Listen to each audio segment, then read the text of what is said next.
বিয়ে নিয়ে আবারও খুব গুরুত্বপূর্ণ আপডেট। তো ভিডিওটি 1 সেকেন্ডের জন্য স্কিপ করবেন না, পুরোটা দেখবেন।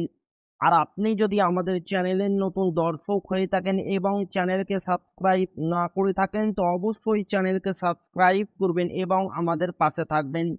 তো ভিডিওটি শুরু করা যাক। 7ই মে বড় খুশির খবর অপেক্ষা করছে সরকারি কর্মীদের জন্য। কেন্দ্রের সমান মিলবে ডিএ।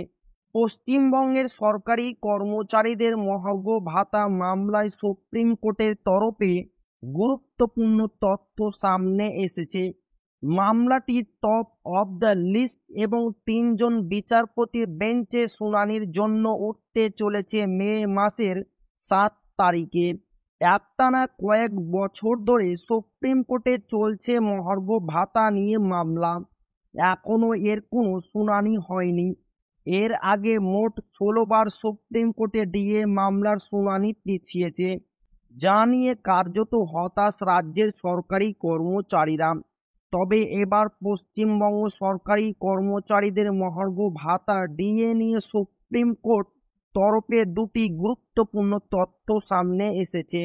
এর আগে সুপ্রিম কোর্ট জানিয়েছিল যে এই মামলার বিস্তারে শুনানি প্রয়োজন। তারপরে সময়ের অভাবে মামলাটি আর ওঠেনি।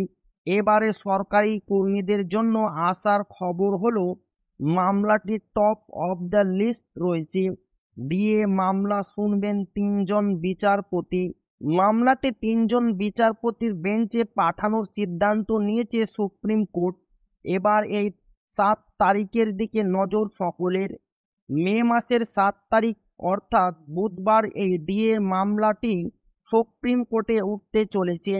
এই দিনে যাতে অবশ্যই শুনানি হয়, যেন কোনোভাবে আবার তালিকা থেকে মামলাটি বাদ না পড়ে, সেই লক্ষ্যে গত 1 মে কর্মচারী সংগঠন ইউনিটি ফোরামের পক্ষ থেকে আইনজীবী শীর্ষ আদালতে এই ডিএ মামলাটির বিষয়ে উল্লেখ করেন।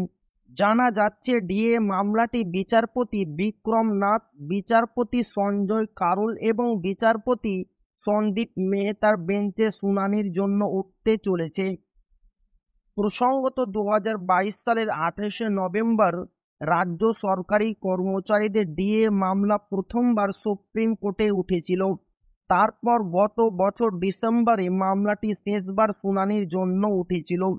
সূত্রের খবর, সুপ্রিম কোর্টে মামলা ওঠার পর থেকে এই প্রথমবার মামলার বিবরণীতে ডিএ মামলাকে তালিকার প্রথম সারির শীর্ষে রাখা হয়েছে।